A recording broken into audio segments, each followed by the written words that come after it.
Voilà, bonjour à tous. Je suis heureux de faire une nouvelle vidéo aujourd'hui et j'avais à cœur vraiment de pouvoir vous partager le sujet du Jardin d'Éden. Le Jardin d'Éden peut être comme vous l'avez jamais entendu ou comme vous l'avez peut-être jamais lu ou jamais perçu. Donc c'est vrai qu'on est marqué aussi par notre histoire, on est marqué par les images qu'on voit autour de nous. Et l'Église catholique a déjà fait comme, on pourrait dire, des icônes voilà, d'un homme et d'une femme nus dans un jardin, avec un serpent autour d'un arbre. Cette image, elle était reprise depuis des siècles et des siècles. Et puis, c'est à ça aussi c'est là-dessus qu'on a basé notre vision, notre compréhension du jardin. Aussi en fonction de notre lecture. Voilà, tout de suite, le texte n'est pas non plus des fois d'une grande clarté. Puis on se pose quand même plein de questions. Donc aujourd'hui, mon but est d'amener un peu la lumière sur cette partie vraiment de la parole de Dieu, afin que vous puissiez voir le Jardin d'Éden comme vous l'avez vraiment jamais vu. Donc je prendrai pour commencer le texte de Genèse au chapitre 1er, où il est dit « Faisons l'homme à notre image, selon notre ressemblance. » Dieu créa l'homme à son image, il le créa à l'image de Dieu, il créa l'homme et la femme. C'est un texte en fait qui est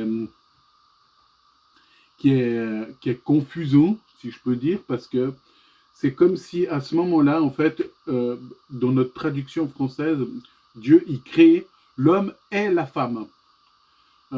Alors que c'est pas le cas du tout, parce que ça fait bizarre, parce que ça veut dire que pourquoi alors au chapitre 2, les versets 18, l'Éternel dit « Il n'est pas bon que l'homme soit seul ». Donc si l'homme, il avait déjà, à ce moment-là, créé l'homme et la femme, pourquoi est-ce qu'il dit, quelques lignes plus loin, il n'est pas bon que l'homme soit seul? Donc justement, notre traduction, en fait, elle prête à confusion.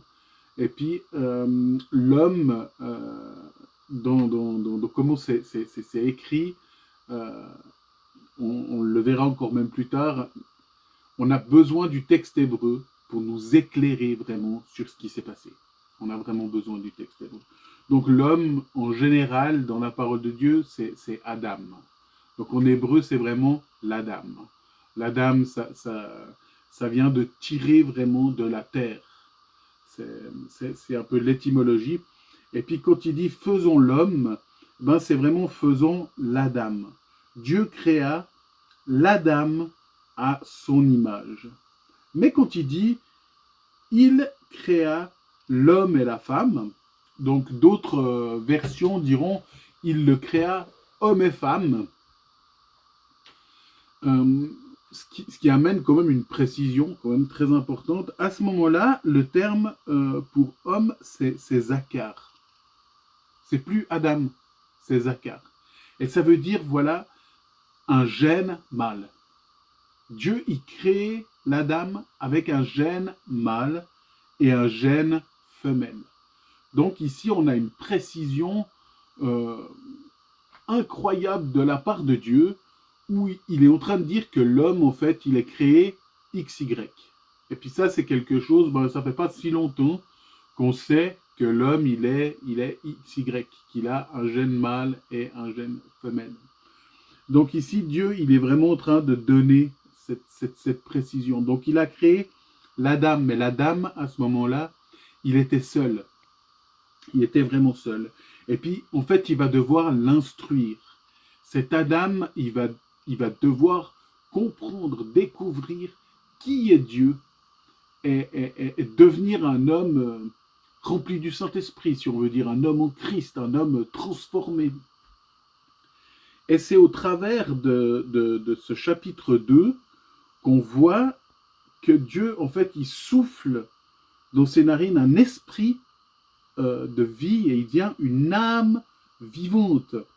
Et puis après, Dieu, il plante un jardin. Puis ce jardin aussi peut être perçu, là, c'est comme un midrash vraiment de ce qui se passe dans le jardin. Toute cette partie du chapitre 2 du verset 8 au verset 17, c'est comme un midrash de ce qui se passe dans le cœur de l'homme. On voit qu'il y a un jardin, qu'il y a un fleuve qui est séparé en 4 bras, mais en fait, il ne nous est jamais fait mention des animaux. Alors que juste avant, dans le premier chapitre de la Genèse, Dieu il a clairement créé des animaux. Ben là, en fait, ces animaux ne sont pas mentionnés. Mais par contre, il y a des arbres dans ce jardin. Il y a des arbres qui portent du fruit de toute espèce, agréable à voir, bon à manger. Il y avait aussi l'arbre de la connaissance du bien et du mal qui était au milieu du jardin, ainsi que l'arbre de vie. L'arbre de vie au milieu du jardin et l'arbre de la connaissance. Comment les deux peuvent être au milieu du jardin? Déjà ça, c'est comme mystérieux. Donc ça nous montre qu'ici, il y a quelque chose d'allégorique, il y a quelque chose de l'ordre justement du Midrash qui est proposé et qui parle vraiment de ce qui est en train de se passer, de comment Dieu, il instruit l'homme. Jésus reprendra cette parole, un fleuve d'eau vive jaillira de votre sein. Hein, il dit ces choses en parlant de l'esprit qui devait arriver. Donc là, on voit que voilà que ce fleuve qui se divise en 4 bras comme la croix est une image vraiment du jardin. Les pierres aussi qu'on y trouve, où se trouve l'or pur de ce pays. On y trouve aussi la pierre d'onyx. Ça nous ramène aussi à Corinthiens 3, hein, avec quoi est-ce qu'on bâtit sur le fondement? Est-ce qu'on bâtit avec de l'or, avec des pierres précieuses, ou alors est-ce qu'on va bâtir sur le fondement avec du foin, avec du chaume, et que tout sera révélé au travers du feu? Donc ici, on voit vraiment tout ce que Jésus a annoncé, tout ce qui nous est partagé. On voit que le Nouveau Testament, c'est comme justement un commentaire de ces choses, un commentaire de ce qui nous était déjà annoncé ici, de ce que Adam a pu vivre. Ensuite, on voit que cet Adam, il est là dans le jardin pour le cultiver, pour le garder, et il peut manger vraiment de tous ses fruits. Donc le rôle de l'homme vraiment, c'est de maintenir sa relation avec Dieu, c'est de cultiver cette relation avec Dieu. C'est pas quelque chose qui se fait une fois et puis c'est terminé. C'est pas quelque chose une expérience qu'on peut avoir vécue un jour et puis c'est fini. Non, en fait, il y a quelque chose à cultiver. Il y a quelque chose à entretenir en permanence avec Dieu. Une relation, une communion, une intimité, afin d'être constamment instruit par l'Éternel, constamment instruit par l'Éternel.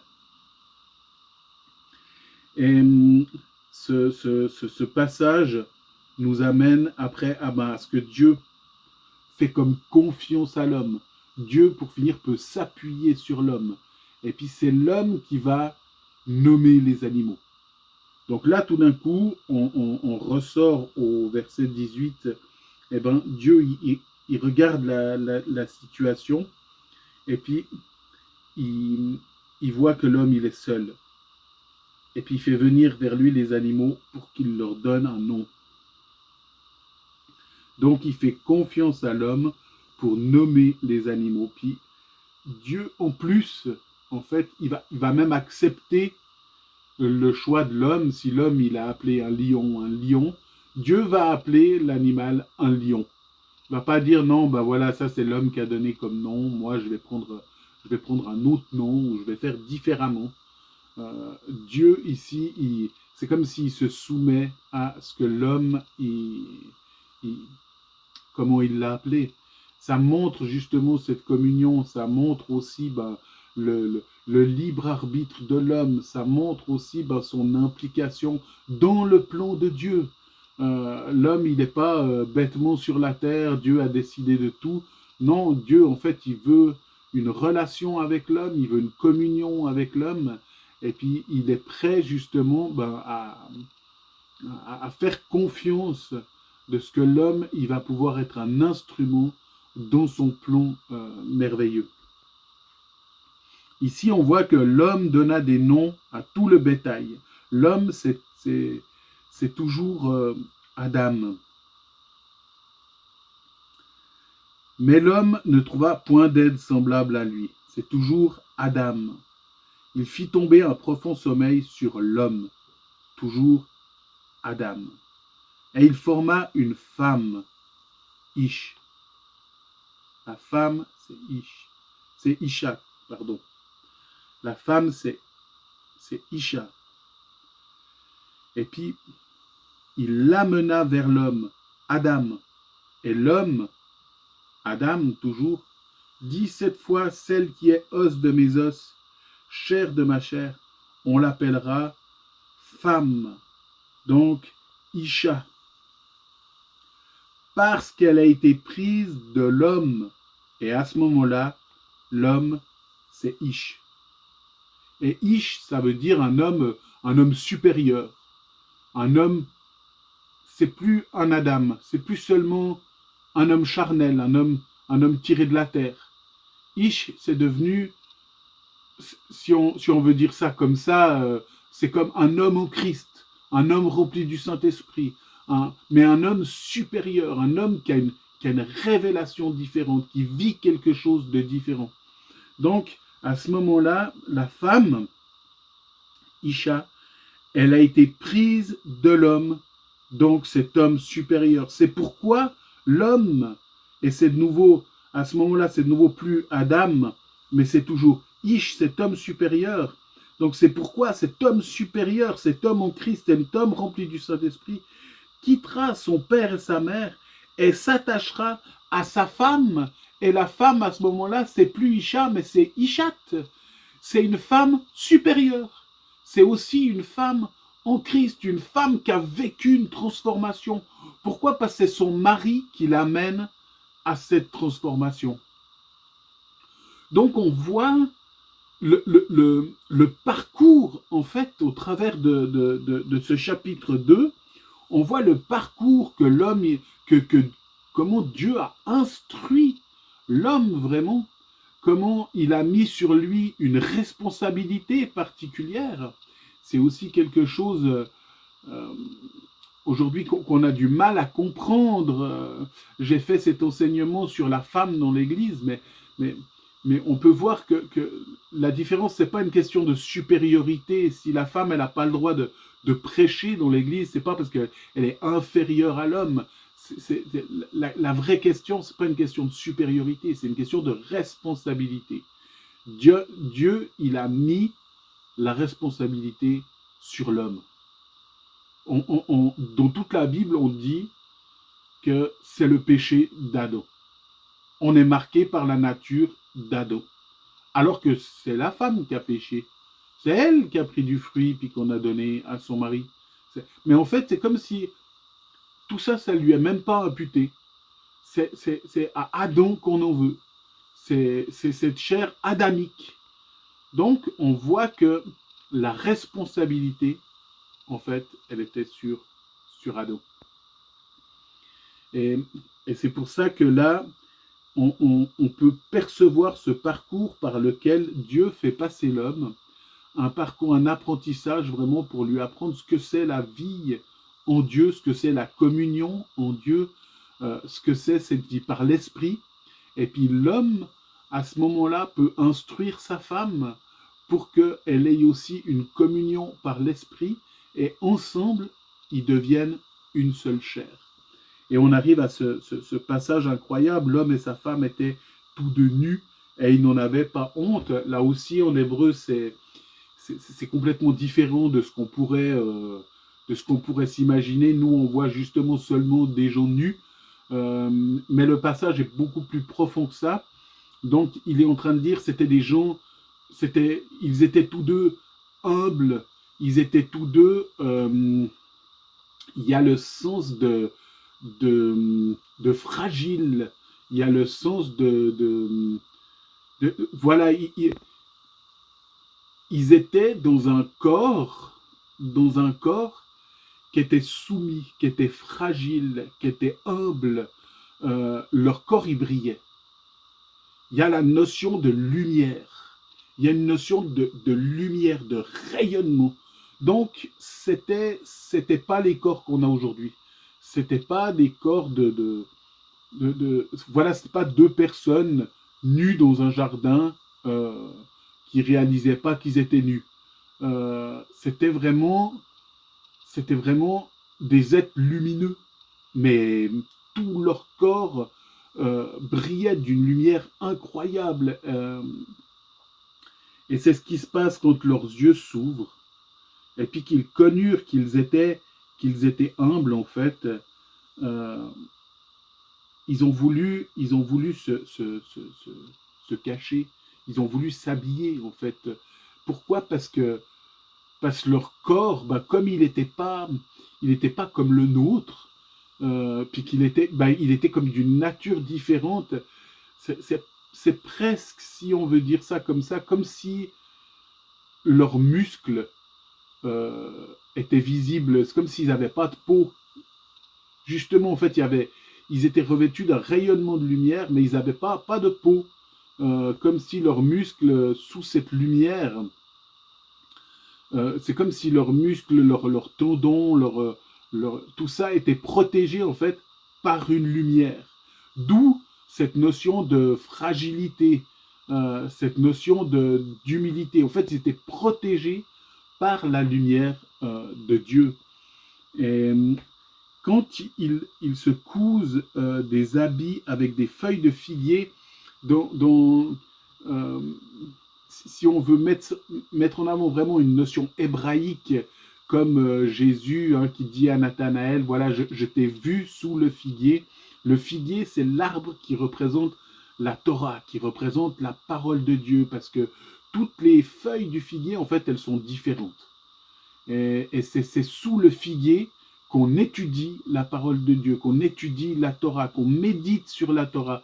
Donc, c'est ce que Jésus il veut dire à Nathanaël. Il lui dit, voilà, je t'ai vu étudier la Torah, je t'ai vu méditer la parole, et puis on faire de toi le pain du ciel, te nourrir vraiment de cette Torah. Et ici, c'est comme si il y a une nouvelle allégorie. En fait, ils ont voulu se couvrir avec cette Torah, ils ont voulu se protéger, comme se trouver des excuses. Comme aujourd'hui, on pourrait dire, oui, mais voilà, le mariage homosexuel, aujourd'hui, c'est toléré, parce que, voilà, la Bible, elle dit quand même, et puis on essaye, au travers de la parole de Dieu, de tordre le sens pour pouvoir accepter ce qui se vit aujourd'hui, comme si Dieu, il avait changé d'avis, comme si Dieu, il était différent, en faisant fi de tous les passages qui disent que non, c'est une chose abominable devant l'Éternel, et puis qu'il ne faut pas faire ça. Eh ben, on essaye par la parole de Dieu, tout comme les femmes qui prêchent, voilà, on va dire aujourd'hui, non, en fait, faut considérer les tons, et puis il faut voir, à l'époque c'était comme ça, mais aujourd'hui, on est dans un ton différent, et puis pourtant, Hébreux 13.8 nous dit, voilà, Dieu est le même hier, aujourd'hui, éternellement, il ne change pas, il est toujours le même. La Bible, voilà, ça nous est dit qu'il n'y a pas un seul trait de lettre qui va tomber avant le retour du Seigneur. Donc c'est ce qui est marqué là, c'est la vérité. Et c'est sur cette vérité qu'on doit vraiment s'appuyer.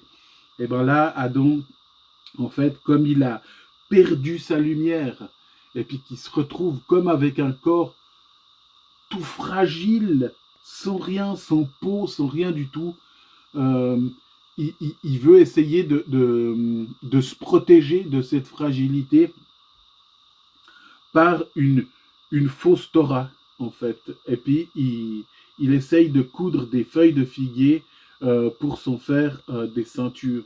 Alors, on voit plus loin, au chapitre 3, au verset 21, l'Éternel Dieu fit à Adam et à sa femme des habits de peau et il les revêtit. Donc voilà, c'est là que, à ce moment-là, Dieu il va mettre de la peau sur l'homme. Il va vraiment, comme l'homme il a perdu cette lumière, comme l'homme il est plus rayonnant, Dieu il va le revêtir de peau. Puis c'est à ce moment-là que l'homme devient effectivement comme ces images que l'Église a pu nous montrer depuis tous ces temps, ben, un homme nu et une femme nue. Ben, à ce moment-là, vraiment, voilà, on devient vraiment cette image-là d'un homme nu, d'une femme nue, avec de la peau, de l'épiderme vraiment sur nous. Mais avant, c'était pas le cas. Avant, on était glorieux, on avait la possibilité Adam, il avait la possibilité de voir les anges, d'avoir une communion directe comme avec le ciel. C'était un être glorieux, quoi. C'était un être vraiment d'une autre nature. Et, et la chose qui brille aujourd'hui, la chose c'est la Torah. Aujourd'hui, c'est la Torah. C'est cette Torah qui est la lumière du monde. C'est cette Torah vraiment qui nous éclaire. C'est cette Torah voilà, qui est une lampe à nos pieds, une lumière sur notre sentier. Et puis, ben, c'est en passant par le baptême du Saint-Esprit, mais ce sera le sujet d'une autre vidéo, et ben, qu'on va pouvoir revenir à cet état originel que Jésus nous a permis de réintégrer. Il est le tikkun olam, il est la réparation de la brisure du monde. C'est lui le second Adam qui nous permet justement de passer à quelque chose d'autre. Donc voilà pour cette vidéo sur le Jardin d'Éden. Je vous laisse me dire en commentaire si vous aviez déjà entendu un récit, le récit de l'Éden de cette manière. Je vous laisse me poser des questions si vous souhaitez en savoir plus ou si vous avez besoin de détails. Si cette vidéo elle vous a plu, n'oubliez pas de vous abonner, de mettre un petit pouce voilà, pour m'encourager aussi dans ces vidéos. C'est vrai que je le fais pas, je le fais vraiment pas pour de l'argent, de la monétisation ou quoi que ce soit. C'est pas du tout mon but. C'est pas pour ça que j'ai lancé cette chaîne. Mais c'est vraiment pour rétablir l'évangile, revenir à nos racines, afin de comprendre la Bible comme bien souvent on l'a jamais comprise. Donc merci pour vos encouragements, merci pour vos commentaires et puis merci pour vos likes. Que le Seigneur vous bénisse, vous encourage. Amen.